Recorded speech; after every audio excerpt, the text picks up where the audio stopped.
El cuchillo se hundió en mi carne como un juramento roto, pero no fue el dolor lo que me mató esa noche en Huesca, fue el silencio de Carlos, su mirada que me devoraba vivo mientras Raúl agonizaba en la cama del hospital. Eres solo un puto parásito, me escupió él, y en ese instante, supe que el amor que creí eterno era solo el veneno de un secreto que nos había envenenado a todos. Corrí bajo la lluvia torrencial de los Pirineos, con la sangre de mi propia donación aún latiendo en mis venas, preguntándome si heredar todo significaba perder mi alma para siempre. Me llamo Miguel, y en las calles empedradas de Huesca, donde el viento de los Pirineos susurra secretos antiguos como los de las catedrales góticas que custodian la ciudad, mi vida se convirtió en un torbellino de pasión prohibida y traición familiar. Todo empezó hace 3 años, en una de esas fiestas que la alta sociedad aragonesa organiza en las fincas señoriales de las afueras, donde el vino de Cariñena fluye como sangre y las miradas se cruzan como dagas envueltas en encaje. Yo era entonces un profesor de literatura en el Instituto Ramón y Cajal, un tipo de 32 años con un sueldo que apenas alcanzaba para pagar el alquiler de mi modesto piso en el casco viejo, y un corazón que latía al ritmo de versos de Lorca, soñando con amores imposibles en un país donde el machismo aún acecha en las sombras de la transición.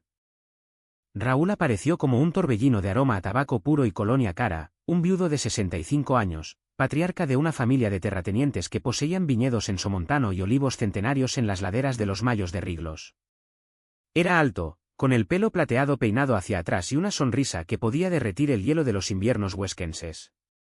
Me invitó a bailar un vals improvisado en el jardín, bajo las luces de faroles que parpadeaban como estrellas caídas, y sus manos en mi cintura me hicieron sentir, por primera vez, que no era invisible.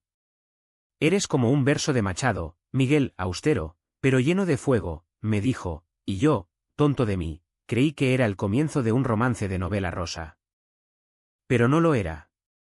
Raúl no era solo un hombre atractivo, era un hombre roto, con un riñón fallando por años de excesos en las noches madrileñas de su juventud, cuando Franco aún respiraba y los amores clandestinos se sellaban en sótanos húmedos.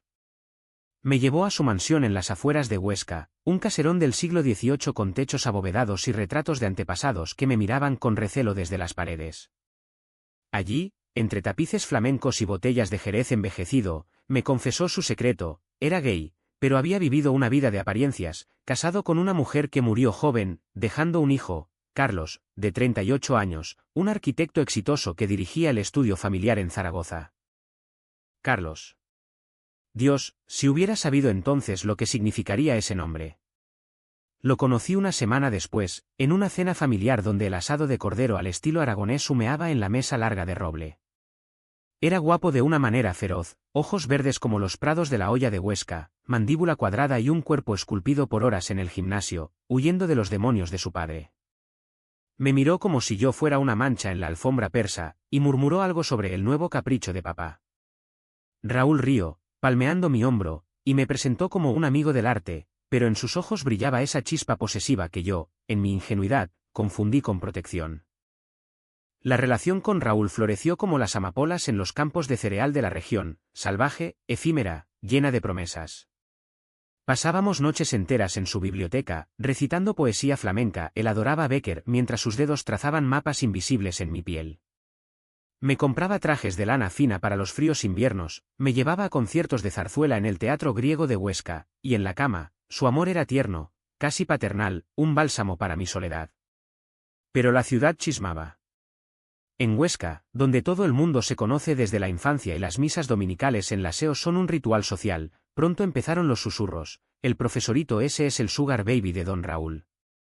Me reía al principio, achacándolo a la envidia de los que veían en mí un intruso en su mundo cerrado de procesiones y ferias de San Jorge. Carlos, sin embargo, no reía. Me confrontó una tarde en el Café La Lonja, donde el aroma a café con leche y churros fritos se mezclaba con el humo de los puros. Estás destruyéndolo, ¿sabes? Papá está enfermo, y tú eres solo un oportunista que le chupa la sangre. Sus palabras me dolieron como un azote, pero en su rabia vi algo más, celos, un fuego que no era solo filial. Intenté explicarle que amaba a su padre, que no pedía nada a cambio, pero él se marchó, dejando sobre la mesa una cuenta pagada y una mirada que prometía venganza. Los meses siguientes fueron un idilio teñido de sombras. Raúl empeoró, los análisis revelaron que su riñón izquierdo estaba al borde del colapso, y la diálisis se convirtió en su rutina semanal en el Hospital San Jorge. Yo lo acompañaba, sosteniendo su mano temblorosa mientras las máquinas zumbaban como un requiem mecánico. Miguel, si algo me pasa, prométeme que cuidarás de Carlos, me dijo una noche, con la voz ronca por el agotamiento. Asentí, sin imaginar que ese juramento sería mi ruina. Entonces llegó el momento que lo cambió todo, la compatibilidad. En una visita rutinaria, los médicos me pidieron hacerme pruebas. Por curiosidad, dijeron, pero cuando los resultados llegaron, el mundo se detuvo. Éramos un match perfecto. Raúl lloró cuando se lo conté, abrazándome como si yo fuera su salvación divina. Eres mi ángel, mi amor, susurró, y en esa clínica esterilizada, bajo el crucifijo de madera que colgaba en la pared, sellamos un pacto de carne y alma.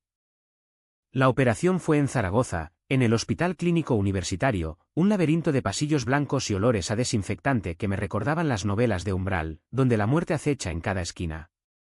Desperté en la UCI con un tubo en la garganta y un vacío en el costado izquierdo, pero Raúl estaba allí, pálido pero vivo, sonriéndome con lágrimas en los ojos. Lo has hecho, mi vida.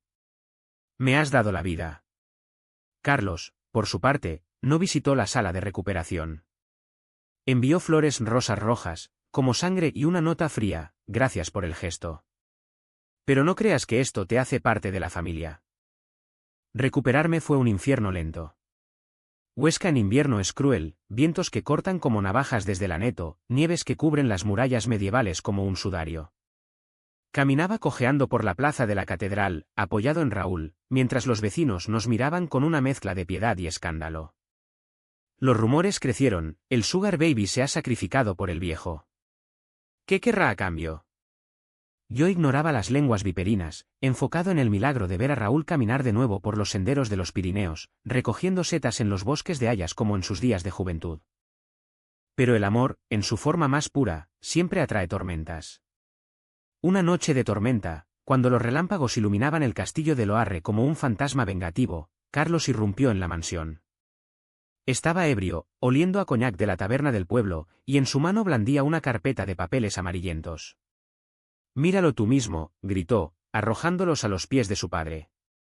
Eran cartas, viejas misivas de amor que Raúl había escrito a un amante en los años 70, escondidas en el ático durante décadas. «Has mentido toda tu vida. Y ahora este chico te usa para reclamar lo que no le pertenece». Raúl se derrumbó en una silla, el rostro ceniciento. Yo intenté intervenir, pero Carlos me empujó contra la pared, su aliento caliente en mi cara. «Te vi con él anoche, en el jardín. ¿Crees que no sé lo que hacéis? Eres una vergüenza, un parásito que se acuesta con un moribundo por herencia». Sus palabras eran veneno, pero en sus ojos vi el abismo, no era solo odio, era deseo reprimido, un amor incestuoso que había enterrado bajo capas de resentimiento. Huyó bajo la lluvia, y Raúl, con voz quebrada, me confesó la verdad. Carlos siempre lo había sabido, siempre lo había amado de una forma torcida, y mi llegada había encendido la mecha de su furia. Aquella revelación me destrozó. Pasé días en mi piso, mirando las montañas desde la ventana, preguntándome si mi donación había sido un error. Raúl me visitaba, trayendo paellas caseras y botellas de vino de la tierra, susurrando promesas de un futuro juntos. «He cambiado el testamento, Miguel. Todo será tuyo, la casa, los viñedos, el legado. Por lo que has hecho por mí». Rechacé la idea al principio, no quería su dinero, solo su corazón, pero él insistió, con esa terquedad aragonesa que no admite réplicas. El verano llegó como un incendio forestal, trayendo el Festival de Folclore de Huesca, con jotas bailadas en las plazas y el olor a romero quemado en las barbacoas.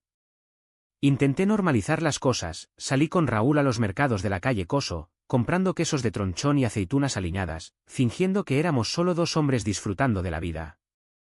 Pero Carlos acechaba. Me enviaba mensajes anónimos: «Sé lo que planeas, ladronzuelo», y una vez, en la sombra de la colegiata de San Pedro, me acorraló: «Papá morirá pronto, y tú lo sabes. ¿Cuánto vale un riñón en el mercado negro de tus sueños?». Le supliqué que parara, que habláramos como hombres civilizados, pero él rió, una risa amarga que resonó en las callejuelas. ¿Civilizados? En esta familia, el amor es una guerra, Miguel. Y tú eres el enemigo. Esa noche, por primera vez, lo besé no por lástima, sino por una curiosidad enferma, por ver si bajo su armadura había algo real. Me correspondió, feroz, contra la pared de piedra fría, sus manos en mi nuca como garras. Fue un beso de odio, de confusión, que me dejó temblando y asqueado de mí mismo. La culpa me carcomía como el mildiu en las viñas de Somontano. Regresé a casa de Raúl esa madrugada, empapado por la llovizna otoñal que Huesca reserva para los pecadores, y me juré que cortaría con Carlos para siempre. Pero el destino, ese cabrón con acento aragonés, tenía otros planes. Raúl empeoró de nuevo, el riñón trasplantado rechazaba el cuerpo que lo había albergado durante décadas, y las noches en el hospital se convirtieron en un rosario de morfina y promesas rotas. Yo velaba a su lado, leyendo en voz alta fragmentos de La tía Tula de Unamuno, mientras él deliraba sobre amores pasados y un hijo que nunca lo perdonaría. Carlos apareció en la UCI una semana después, con ojeras como surcos en la tierra reseca y una disculpa envuelta en espinas. Lo siento, Miguel. Vi cómo lo mirabas. Y pensé que eras como los otros. Nos abrazamos en el pasillo, un abrazo torpe que olía a desinfectante y a algo prohibido. Hablamos durante horas en la cafetería del hospital, compartiendo cafés solos y confesiones a media voz. Me contó su infancia, ver a su padre llorar en secreto por un amante perdido, fingir normalidad en las cenas familiares con abuelas devotas y tíos falangistas. Siempre supe que era gay, pero lo odiaba por arrastrarme a su sombra, admitió, y en sus ojos vi al niño herido que aún latía bajo el hombre endurecido. De esa vulnerabilidad nació algo frágil, un lazo que no era amor, sino necesidad mutua. Mientras Raúl luchaba por su vida, Carlos y yo nos encontramos en rincones olvidados de Huesca, un beso robado en el Parque Miguel Servet, una noche entera en mi piso donde sus cuerpos se enredaron como raíces de olivo centenario. Era sexo crudo, impulsado por la rabia y el duelo, pero en los momentos de quietud, cuando el sol se filtraba por las persianas, él me susurraba «te necesito» con una ternura que me desarmaba. Yo, idiota, creí que podía sanar a esa familia rota, que mi sacrificio me daba derecho a un pedazo de su corazón. Pero los secretos, como el vino mal guardado, se agrietan con el tiempo. Una tarde de noviembre, cuando las hojas de los plátanos en la avenida Martínez de Velasco caían como confeti melancólico, Raúl me llamó a su habitación privada. Estaba incorporado en la cama, con el monitor pitando un ritmo irregular, y en su mano sostenía el testamento revisado. «Lee, Miguel. Es tuyo todo, la finca, el estudio de arquitectura, incluso la colección de arte en el sótano. Por ti, por lo que diste». Mis manos temblaron al hojear las páginas notariadas, era una fortuna que podría comprar la libertad de 100 vidas como la mía. Pero en el fondo, un nudo de pavor, Carlos lo descubriría, y entonces, ¿qué? No tuve que esperar mucho. Esa misma noche, durante la romería de la Virgen de Pilar, aunque en Huesca la devoción es más por la Moreneta de Montserrat, pero el fervor es el mismo, Carlos irrumpió en el hospital como un toro en la plaza de toros. Había encontrado una copia del testamento en el escritorio de su padre, y su furia era un huracán de los Pirineos. «Eres un hijo de puta. Te acuestas conmigo mientras planeas robarme mi herencia». Me abofeteó en el pasillo, el eco resonando como un disparo, y los enfermeros tuvieron que separarnos mientras Raúl, desde su cama, gritaba con voz ahogada: «Hijo. Es por amor». La verdad estalló como una granada. Carlos se volvió hacia su padre, lágrimas surcando su rostro. «¿Amor? ¿Esto es amor? Lo has desheredado por un adúltero que se donó un riñón por codicia». Raúl, exhausto, confesó todo, su orientación, los años de mentiras, el deseo de reparar con Miguel lo que no pudo con su hijo. «Te amé siempre, Carlos, pero de otra forma. Miguel me salvó, y él te salvará a ti si lo dejas». Fue el momento más crudo de mi vida, ver a un padre desnudar su alma ante un hijo que lo repudiaba, y saber que yo era el catalizador de esa fractura. Huí del hospital esa noche, conduciendo mi viejo Seat Ibiza por las carreteras serpenteantes hacia los mayos de Riglos, donde las formaciones rocosas se alzan como dedos acusadores al cielo estrellado. Me detuve en un mirador, el viento aullando como lobos, y lloré por primera vez desde la operación. ¿Qué era yo? ¿Un salvador, un amante, o solo el villano en esta tragicomedia familiar? Llamé a Carlos, suplicándole que habláramos, pero él colgó, y en su último susurro oí: «No eres nada sin su dinero. Desaparece». Los días siguientes fueron un limbo de nieve temprana y aislamiento. Huesca se cubrió de blanco, las campanas de la catedral tañendo para la misa mayor como un lamento fúnebre. Raúl se estabilizó lo suficiente para volver a casa, pero el rechazo de su riñón lo confinaba a una silla de ruedas. Yo lo cuidaba, preparando sopas de ajo y leyendo periódicos locales sobre las elecciones autonómicas, fingiendo normalidad. Carlos no volvía, enviaba correos fríos sobre el estudio de arquitectura, firmados con iniciales impersonales. Pero en las noches, cuando Raúl dormía, yo salía a caminar por el Paseo de los Diputados, imaginando un futuro donde pudiéramos ser tres, no enemigos. El clímax llegó en Nochebuena, bajo el manto de luces navideñas que adornan el ayuntamiento como joyas en una corona. Raúl insistió en una cena familiar, preparando el pavó asado con manzanas y el turrón de Gijona que tanto amaba. «Ven, hijo». Por mí, le suplicó por teléfono, y Carlos accedió, pero con la condición de que yo no estuviera presente. Mentí, diciendo que tenía guardia en la escuela, y me escondí en la buhardilla, escuchando a través de las rendijas del suelo de madera. Sus voces subían como humo, acusaciones, llantos, confesiones. «Me has robado el amor de mi vida», gritó Carlos. «No, hijo, te lo he dado. Miguel te ama, como yo te amo». Fue entonces cuando Raúl reveló el secreto final. En el testamento, no solo me dejaba todo a mí, sino que estipulaba que, si Carlos se reconciliaba con el hombre que salvó mi vida, compartiríamos la herencia por igual. Era un ultimátum envuelto en amor paterno, una apuesta desesperada por unirnos.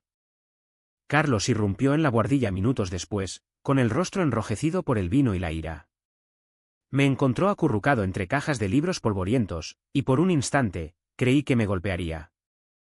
En cambio, se arrodilló, sollozando: «Papá dice que te amo». «¿Es verdad? ¿O es otra mentira en esta casa de espejismos?». Lo abracé, y en ese abrazo, el mundo se deshizo.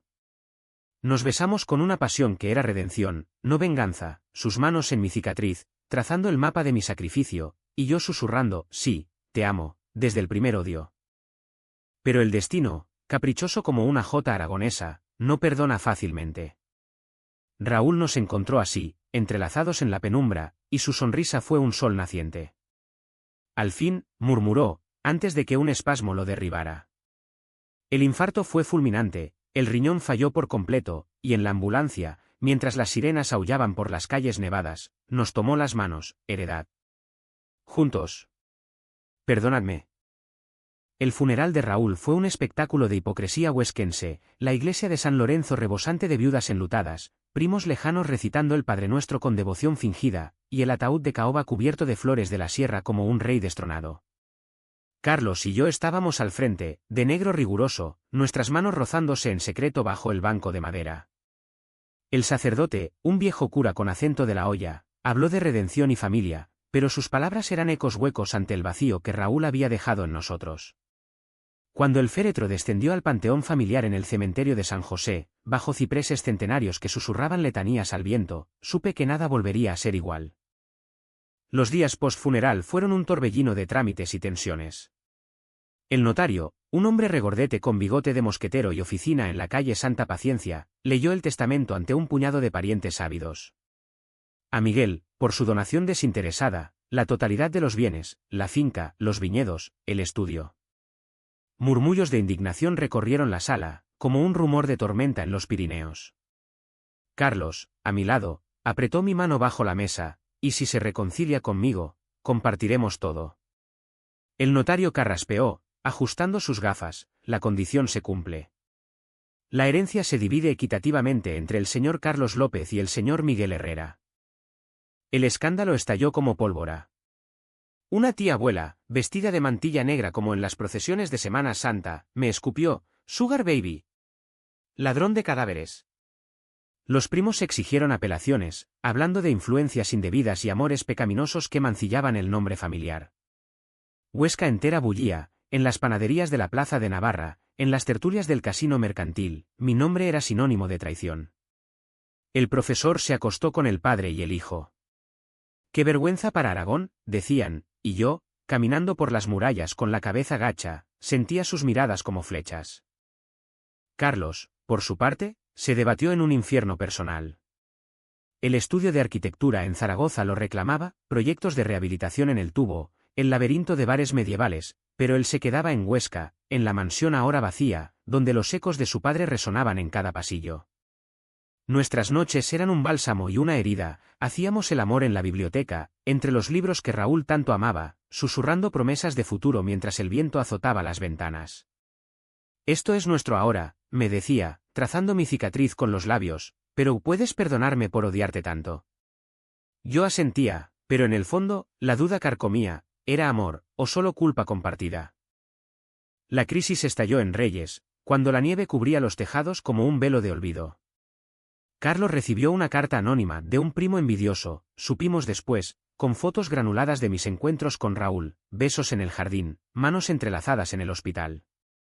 Pruebas de tu manipulación, gritó, arrojándolas al fuego de la chimenea, donde las llamas devoraron nuestra frágil paz.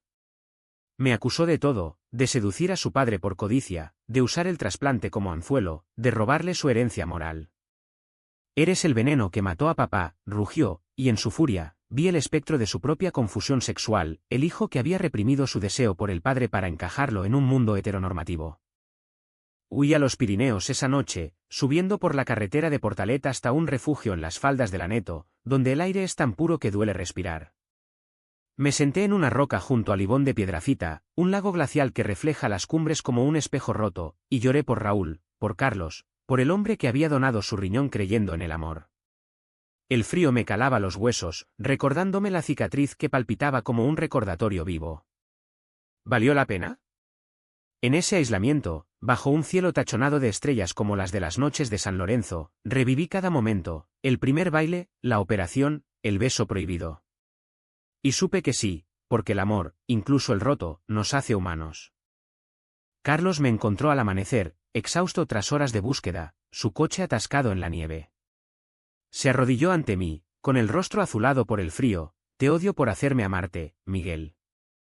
Pero sin ti, soy nada. Nos abrazamos allí, en la orilla helada, y el sol naciente tiñó las montañas de oro, como en aquellas pinturas de Goya que Raúl coleccionaba.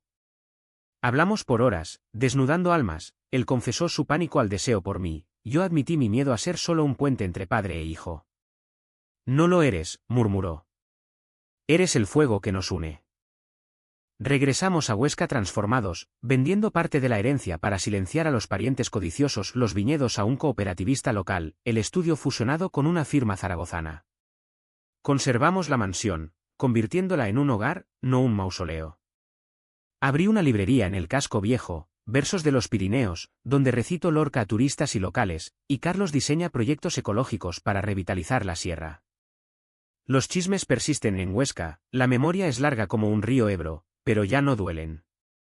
Somos dos hombres que han heredado no solo bienes, sino la lección de que el amor verdadero nace del sacrificio, no de la posesión. A veces, al atardecer, subimos a las murallas y miramos las montañas, donde Raúl parece susurrar desde el viento. Lo llamaban Sugar Baby, dice Carlos con una sonrisa irónica, pero tú nos salvaste a todos. Y yo, con su mano en la mía, sé que la herencia real es esta, un amor forjado en traiciones y lágrimas, humano hasta el tuétano, eterno como las sierras de Aragón.